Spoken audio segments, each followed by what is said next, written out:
이슈가 많습니다. 오늘 어떤 주제 골랐는지 내용 보시죠. 사우디아라비아발 유가 리스크가 생겼습니다. 이로 인해서 간밤에 글로벌 증시 전반적으로 좀 출렁였고요. 국내 증시는 어제부터 그 영향권 내 접어들기 시작했죠. 이 부분 다뤄보겠습니다.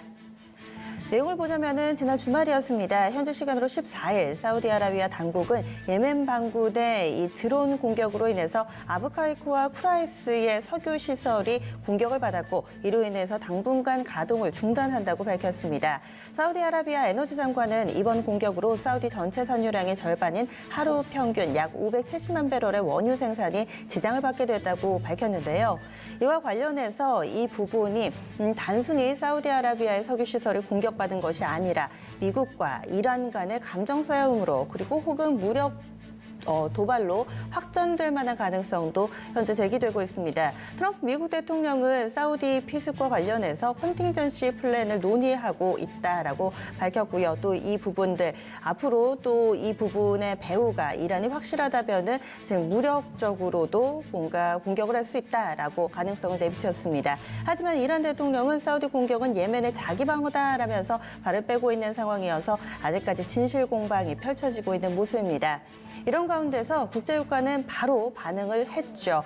이 간밤에 WTI가 14.7%나 급등했습니다. 11년 만에 최대 폭등으로 조금 더 추가 상승에 대한 가능성도 현재 제기되고 있는 모습입니다. 그러면 현재 국제유가와 관련된 전망은 어떤지 또 국내 증시와 관련된 종목군들도 상당히 좀 많아서요. 각 개별적인 종목군 섹터별로 그 영향력 점검해 봅니다. 먼저 국제유가 내용입니다. 신한금융투자의 한윤지 연구원 연결돼 있습니다. 안녕하세요. 네, 안녕하세요. 네, 대표적인 산유국이기 때문에 국제유가에 미치는 영향력도 상당한 것 같습니다. 공급 차질은 어느 정도 규모가 될까요? 네, 먼저 앞서 말씀해 주신 것처럼 사우디 에너지 장관 공식 발표에 따르면 하루 평균 570만 배럴이고 지금 아람코 추후 업데이트에 따르면 어제부로 설비의 3분의 1 정도가 복원됐다고 밝혔는데 완전 복원에는 몇 주일 정도 더 소요된다는 관측이 지배적이라서 컨센 정도로 약 21일, 20일 정도로 소요된다고 가정하면 약 1억 배럴 정도의 차질이 발생한다고 보고 있습니다. 1억 배럴 정도면 하루의 글로벌 원유 수요량이나 생산량 정도이고요. 네, 그렇군요. 지금 20일 정도가 소요된다라고 말씀해 주셨으면은 한 10월 초 중순쯤 접어들면은 어느 정도 이 제자리를 찾아갈 것 같은데 워낙에 이 사우디아라비아가 전 세계 이 산유량의 10%를 차지하고 그리고 이번에 공격받은 물량이 그 가운데 절반이라고 했으니까요. 전 세계적으로 봤을 때는 한 5% 정도 규모로 현재 계산이 나옵니다.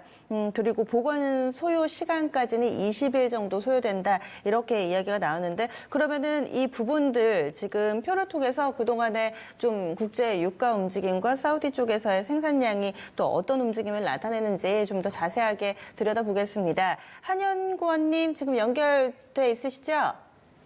네. 지금 준비해 주신 표에 대해서도 좀 설명을 해 주시죠. 네.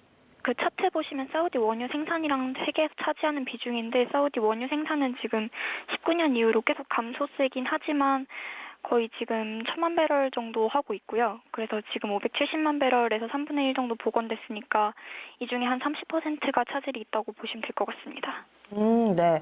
그리고 지금 이것이 단순히 어떤 석유 시설이 공격받는다 이것이 아니라 글로벌 역학관계, 글로벌 정세에도 상당히 의미가 있는 이벤트로 지금 사건으로 좀 정정해서 말씀드리겠습니다. 봐야 될 것 같은데요. 관련된 국가들이 상당히 좀 많습니다. 지금 각국의 대응은 어떤가요? 네, 가장 먼저 보실 거는 지금 얼마 전에 볼턴 경질 이후에 미국이랑 이란 약간 화해 무드로 돌아서는 게 아닌가라는 의견이 많았었는데 지금 트럼프가 배후로 이란을 계속 지목하고 있으면서 지금 두 정상의 만남이 결렬될 가능성까지 대두되고 있고요. 이란은 지금 트럼프를 만나지 않겠다고 강경하게 말하고 있는 상황입니다. 또 지금 수급 관련해서 말씀을 드리자면 사우디 당국이랑 미국 에너지부 모두 비축 물량을 풀어서 세계 원유 수급에 영향이 없도록 한다는 의지를 표명하고 있습니다. 사우디는 원유 재고가 정확하게 공개되지는 않고 있는데 약 원유 재고 3억 배럴 내외로 추정되고 있어서 앞서 말씀드린 1억 배럴 정도의 차질 물량은 충분히 커버 가능하고 미국 또한 전략 비축유가 지금 한 6.4억 배럴 정도 가지고 있습니다.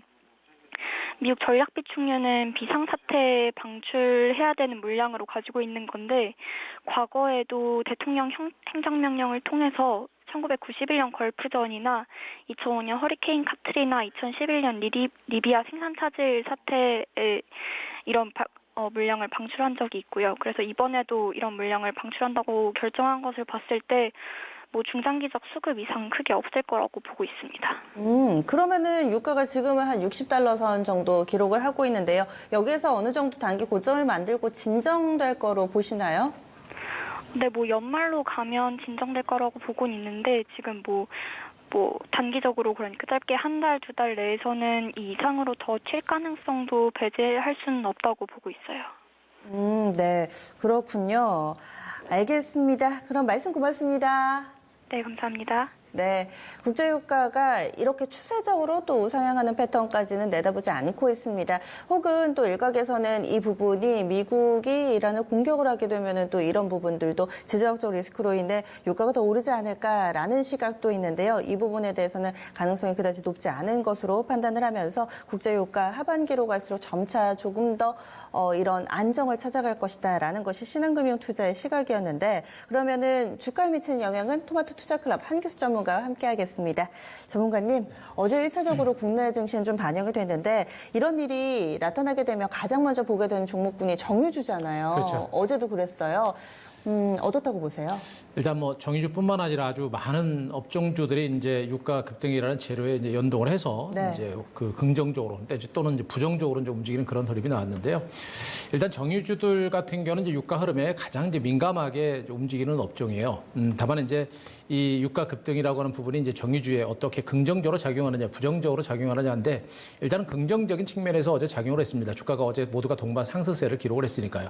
일단 정유주들 같은 경우는 그동안 이제 유가가 하락을 하면서 이제 기존에 싸게 사놓은 비축유가 있습니다. 그 비축유가 최근에 유가가 급반등하게 되면 가지고 있는 그 비축유에 대한 원유 그 재고 가치가 높아지게 되죠. 그렇기 네. 때문에 장부상으로 실적이 이제 개선될 수 있는 가능성이 높습니다. 그래서 이런 어떤 사우디 그 원유 시설에 대한 폭파 수식과 그리고 유가 급등이라는 재료가 이제 오히려 호재로 작용하는 그런 모습이고 말씀드렸듯이 지금 정유주들은 여러 가지 호재가 있습니다. 지금 IMO 2020 규제가 이제 실시가 되면서 유황유에 대한 어떤 수요가 점차로 높아지고 있는 부분들 이런 것들도 지금 시장에서는 호재로 작용하면서 강세를 기록을 했는데 중요한 부분들은 일단 정유주뿐만 아니라 다른 업종주들도 앞으로 이러한 유가의 상승세가 계속해서 이어질 것이냐 이런 부분에 대해서 포커스를 맞추셔야 됩니다.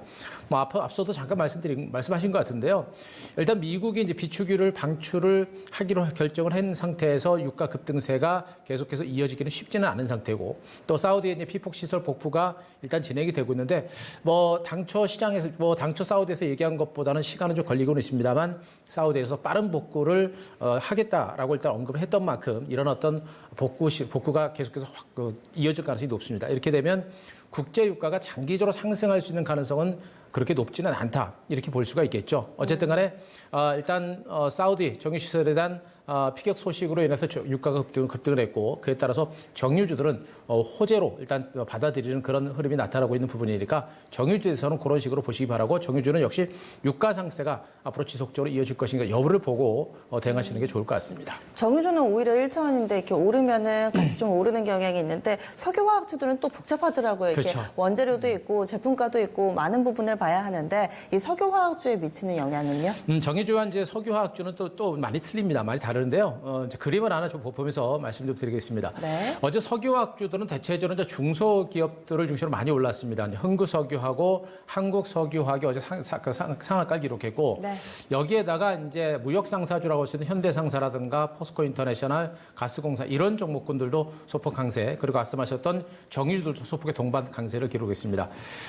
석유화학주들이 이제 어제 급등세를 기록했던 이유는 일단 보통 이 석유화학주들은 이제 경유라든가 또 휘발유라든가 그리고 등유라든가 이런 어떤 소매 판매하는 그런 석유 제품을 직접적으로 소매로 판매하는 업체들이에요. 그래서 마찬가지로 이들 업체들도 싸게 원유를 비축을 해둔 상태이기 때문에 유가가 급등하게 되면 제품가가 올라갈 수 있습니다. 그에 따라서 실적 개선에 대한 기대감을 가지고 어제 이러한 중소형주들이 모두가 상한가를 치른 강세가 나타났는데 말씀드렸듯이 일단 유가 상승에 따른 수혜주로 일단은 부각이 된 상태입니다. 네. 결국에 앞으로도 유가가 조금 더 올라가게 되면 이들 종목군들도 제품가 인상과 함께 실적이 더 좋아질 수 있는 기대감 때문에 추가적인 반등세가 연출될 수 있는 가능성이 있는데 네. 역시 마찬가지로 주가가 더 올라갈 수 있겠느냐라는 게 문제고 또 만약에 유가가 장기적으로 계속해서 상승을 하게 되면 어떻게 될까요? 유가가 장기적으로 올라가게 되면 오히려 결국엔 부담되죠. 소비자들이 네. 제품을 너무 비싸게 사기 때문에 제품을 꺼릴 수도 있는 상태고 또 이제 유가가 너무나 장기적으로 올라가게 되면 글로벌 경기에 대해도 부담을 줄 수가 있겠죠. 그래서 유가가 장기간 동안 올라가는 부분들은 결국엔 장기적으로 봤을 땐 석유화학주 관련주들에 대해서도 주가 흐름은 그렇게 그렇게 긍정적이지 않다라는 측면에서 적당한 유가 상승세는 이런 어떤 석유화학주들의 주가 흐름에 있어서 긍정적인 역할을 좀 해줄 수 있을 것이다. 그러나 장기적으로 할 때는 약간의 경계감도 필요하다는 부분들도 체크를 좀 하셔야 될 것 같습니다. 그 NCC 업체들은요, 롯데케미컬, 대한유화 이런 업체들은 어떻게 보세요? 마찬가지로 일단 보셔야 될 것 같아요. 화학업체들 같은 경우는 일단 이제 석유를 정제를 해서 제품을 만들고 또 그러면서 여러 가지 이제 상품들을 만들어내는 상태인데 일단 유가가 올라가게 되면 원재료에 대한 부담이 커질 수밖에 없는 상태이죠. 그렇게 되다 보니까 결국엔 화학주들은 어제 주가 흐름 자체가 다소 부진한 흐름이 나타났는데 결국엔 그런 부분들 때문에 유가가 올라가는 부분들은 화학주들에 대해서는 그렇게 뭐 긍정적인 부분보다는 약간은 부정적인 부분이 좀 더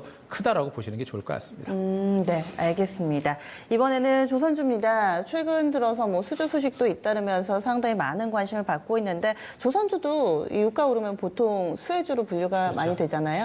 조선주들은 참 많이 올랐어요, 그죠? 정말 시장에서 많이 빠진 상태에서 이제 LNG 조선 수주가 계속해서 이어지는 와중에 이제 유가 급등까지 이어지면서 이제 주가 반등세가 좀 더 가속화되는 모습인데 일단 유가가 오르게 되면 그동안에 이제 조선주들의 실적을 갉아먹었던 부분들이 해양 플랜트 수주 부분이었었죠. 이쪽이 지금 현재 그동안 이제 뭐 유가라든가 이런 부분들이 좀 안 좋다 보니까 해양 플랜트라든가 이런 사업 쪽을 시장 자체가 커지지 않는 이런 형태가 됐습니다. 그러나 일단 유가가 올라가게 되면 실질적으로 해양에서 석유를 발취하려는 그런 어떤 수요가 늘어날 수 있기 때문에 해양 플랜트 발주가 늘어날 것이다라는 그런 기대감 때문에 조선주들은 바로 이제 유가 상승이 오히려 호재로 작용하는 모습이고요.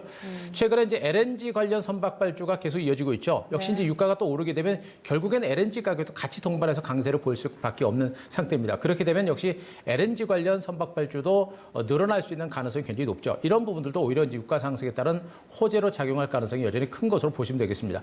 결론적으로 은근히 보게 되면 유가가 올라가게 되면 뭐 정유주라든가 석유화학주들만 호재인 것처럼 보이지만 은근하게 보게 되면 조선주들이 오히려 많은 호재를 업을 수 있는 그런 가능성이 좀 높은 상태이기 때문에 조선주들도 앞으로 뭐 유가가 은근하게 좀 올라간다라고 한다면 네. 오히려 호재로서의 작용이 더 크게 미칠 수 있는 가능성이 높기 때문에 조선주들에 대해서도 유가 상승이 좀 더 지속된다라고 한다면 우리가 뭐 주목을 많이 해볼 필요가 있을 것 같습니다. 어제 같은 경우는 전 업종 가운데서 업종 지수가 가장 높게 마감됐던 업종이 건설이었거든요. 또 업종 지수 4% 정도 올랐고 물론 대욱도 있는데 일부는 유가와 관련된 영향력도 함께 보시더라고요.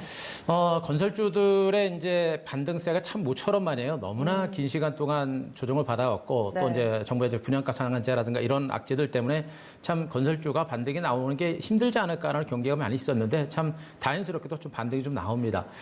근데 이제 건설주들이 올라갔던 이유가 유가 급등이다라는 그런 어떤 영향이 있다라는 그런 시각들도 좀 있긴 합니다만 그거는 이제 과거의 얘기예요. 과거 이제 우리나라가 이제 건설 중동 시장에 진출을 해서 중동에서 건설 사업을 많이 영위했을 때 그때 얘기인데 과거에 이제 중동에서 이제 건설 수주가 있었을 때는 유가가 진짜 뭐 70불, 80불, 100불 이상까지 갔을 때 그러면서 그 오일머니를 가지고 중동 국가들이 SOC 투자를 이루면서 그때 바로 이제 우리나라 건설사들이 수혜를 받았었죠. 근데 이번에 이 유가 상승세는 단순하게 이제 유가가 뭐 이제 경기가 좋아서 유가가 올라간 게 아니고 일시적인 어떤 사고에 의해서 이제 간 것이고요. 중동방 불안감이 오히려 커질 수 있는 부분들이기 때문에 이런 유가 상승을 가지고 중동 업체들이 SOC 투자를 하거나 할 수 있는 가능성이 매우 낮습니다. 그렇기 때문에 실질적으로 이번 유가 상승에 따라서 어떤 뭐 사우디와 사태로 인해서 국제 유가가 올라가는 부분들은 중동 업체들의 어떤 중동 국가들의 어떤 SOC 또다시 발주가 이어질 가능성은 매우 낮죠. 그러니까 어제 지금 대우건설이라든가 현대엔지니어링 같은 종목들이 대규모 수주가 단행된 지역들이 대체로 이제 아시아라든가 아프리카 지역, 인도네시아라든가 나이지리아 쪽이기 때문에 기존의 중동 지역들은 많이 벗어난 상태입니다. 그래서 중동 지역이 많이 힘들기 때문에 다른 아시아 국가라든가 다른 쪽으로 우리나라가 진출을 해가지고 건설 수주를 따온 상태예요. 그래서 유가 상승이라고 하는 부분에 대한 영향은 제한적이고 그동안 이제 우리나라 건설업체들이 아시아 국가라든가 아프리카 지역이라든가 이런 낙후 지역을 중심으로 투자를 해왔던 것이 이제 하나씩 이제 가시화되는 성과를 얻고 있는 겁니다. 네. 자, 건설주들에 대한 어떤 그 그림을 하나 좀 보시게 되면요. 최근에 이제 건설주들이 그 기관들의 매수가 상당히 강하게 들어오고 있는 부분이 좀 보실 겁니다. 현대건설과 대림산업, DX건설, 대우건설을 중심으로 기관들의 매수가 상당히 강하게 나오고 있고요. 오른쪽에 실적 부분들을 보시게 되면 현대건설이 퍼가 이제 8.9배 정도 나왔고요. GS건설이 4.9배, 대림산업이 5.3배, 그리고 대우건설 5.7배. 부채 비율도 뭐 113%, 233%, 104%, 301% 정도로서 상당히 괜찮은 그런 어떤 실적과 재무 구조를 가진 종목이에요. 그랬던 건설주가 많이 빠진 상태에서 기관들이 싹 쓸어 담고 있거든요. 이 얘기는 뭐냐면 기업의 가치가 저평가된 상태에서 해외에서 건설 수주가 하나씩 낭보가 들어오다 보니까 이제는 저평가와 함께 성장성이라는 재료가 이제 같이 부각이 되고 있는 것을 보시면 됩니다. 결국에 건설주가 올라갔던 부분들은 유가 상승보다는 이런 기업의 가치가 좋은 상태에서 해외 건설 수주라는 복합적인 호재가 작용하면서 들어오고 있는 부분들이기 때문에 앞으로 유가와는 무관하게 건설주들의 이러한 선별적인 어떤 건설 수주가 지속되면은 건설주의 반등이 개별적으로 이제 움직일 수 있는 가능성이 높기 때문에 그런 차원에서 건설주를 좀 보시는 게 좋을 것 같습니다. 네. 그리고 또 이렇게 유가 오를 때 한국가스공사라든지 연동해서 또 움직이는 자원개발주 그렇죠. 이런 종목군들도 있잖아요. 자원개발주들이 유가 상승과 관련해서 왜 그 호재가 될까? 이런 부분에 대해서 이제 생각들을 많이 해보셨는지 모르겠습니다만, 과거 유가가 뭐 $140 이상까지 갔을 때 이들 그 자원개발주 주가가 참 많이 갔어요. 그 현대상사, 가스공사, 포스코 인터내셔널. 그러니까 유가가 많이 오르다 보니까 실질적으로 이제 자원 개발에 나서는 겁니다. 실질적으로 자원 개발에 나서고 있고 실질적으로 어느 정도 가시적인 성과가 있는 종목들은 주가가 굉장히 많이 올라가는 그런 형태가 됐었죠. 이런 뭐 자원 개발주뿐만 아니라 대체 에너지 관련주들, 과거에 그 태양광 관련 맞아요, OCI라든가 맞아요. 이런 업체들도 많이 네, 갔었죠. 풍력 뭐 이런 예, 거 잘 갈 때. 그런 기대감에 의해서 이제 올라간다고 네. 보시면 될 것 같아요. 그래서 자원 개발주들도 그런 유가 급등과 관련된 그 기대감을 가지고 어제 소폭의 반등세를 기록했습니다만, 근데 요거는 역시 이제 유가 상승이라고 하는 부분이 아직은 일시적인 부분들이고 또 글로벌 경기가 좋아서 올라가는 것이 아니라 일시적인 현상에 의해서 올라가는 부분들이기 때문에 자원 개발주들의 어떤 그 강세가 계속해서 이어지기는 좀 쉽지는 않을 걸로 일단 보고 있습니다. 그래서 자원 개발주들의 반등세가 나타나는 부분들은 우리가 추격 매수하는 관점보다는 약간은 좀 방어적으로 대응하시는 게 좀 바람직하지 않을까라는 판단이기 때문에 막연하게 기대를 가지고 하면 안 되겠죠. 그래서 일단 지금 이런 쪽은 우리가 너무 이제 크게 보지 마시고 약간 방어적으로 보시는 게 좋을 것 같습니다. 네. 그러면 반면에 피해주도 있잖아요. 간밤에 이 미증시에서도 S&P 500 중에서 그 아메리칸 에어라인이 좀 많이 그렇죠. 밀렸더라고요. 국내에서 어제 항공주를 봤는데 또 밀린 종목이고 오른 종목은 또 올라서 어떻게 봐야 될까요?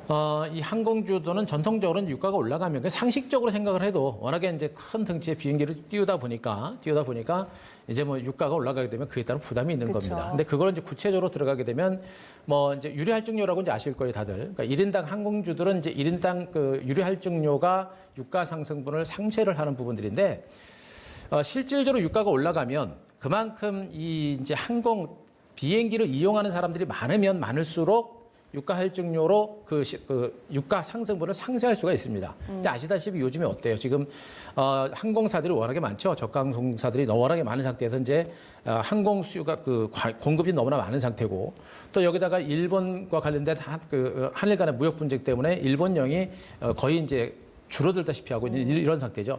이러다 보니까 여행객 수가 계속해서 줄어드는 상태고 늘어나지도 않는 상태. 이번 추석 연휴에서도 실질적으로 여행객 수가 늘어나지 않았다, 줄어들었다라는 그런 소식도 들리셨을 겁니다. 맞아요. 결국에 이런 부분들이 유가 상승분을 상쇄하기 어려운 부분들이기 때문에 결국엔 실적에는 부담을 줄 수밖에 없는 이런 상태로 보시면 되겠죠. 그래서 항공사들의 실적이라든가 이 수익성에는 바로 이제 이러한 유가 상승, 거기다 유가가 급작스럽게 올라가는 이런 부분들에 대해서는 항공주에는 경제에는 별로 좋지 않은 그런 영향을 줄 수 있는 가능성이 굉장히 높습니다. 그것을 반영하면서 어제 항공주들의 주가가 떨어진 이런 상태였기 때문에 역시 유가가 상승하는 부분들은 역시 부담이 된다라는 부분들, 여기다가 뭐 글로벌적으로 경기가 안 좋은 부분들, 또 한일 간의 무역 분쟁이 장기화되고 있는 부분들, 이런 부분들 때문에 항공주들의 주가 흐름은 아직은 전망 자체가 그렇게 썩 좋지는 않다, 이렇게 보시는 게 좋을 것 같습니다. 네, 그러면 전반적으로 이제 저희가 수혜주, 피해주 업종별로 좀 꼼꼼하게 체크를 해봤는데요.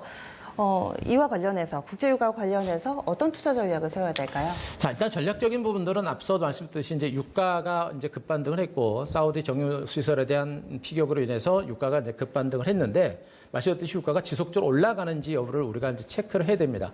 하지만 유가는 아직은 이제 지속적으로 상승할 가능성보다는 이제 미국의 전략 그 비축리 방출과 함께 여기에다가 사우디에서도 계속해서 이제 시설을 빨리빨리 복구하고 있는 이런 상태가 진행되고 있죠.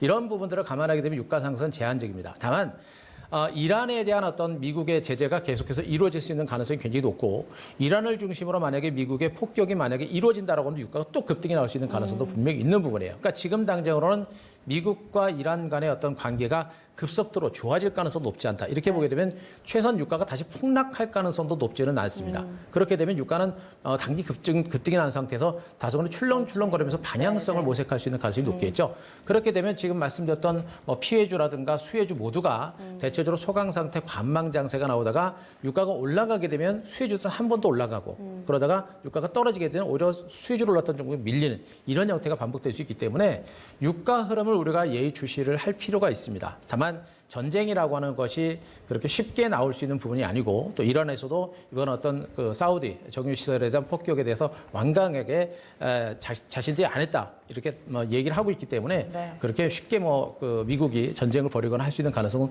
높지 않은 것으로 보고 있기 때문에 유가 상승이 여기서 더 올라가는 것은 한계를 보일 가능성이 더 높지 않을까라는 생각이어서 유가 관련된 부분에서는 우리가 너무 기대를 하는 것은 조금 자제라는 게 좀 바람직하지 않을까라는 것이 제 생각입니다. 네, 알겠습니다. 고맙습니다. 네.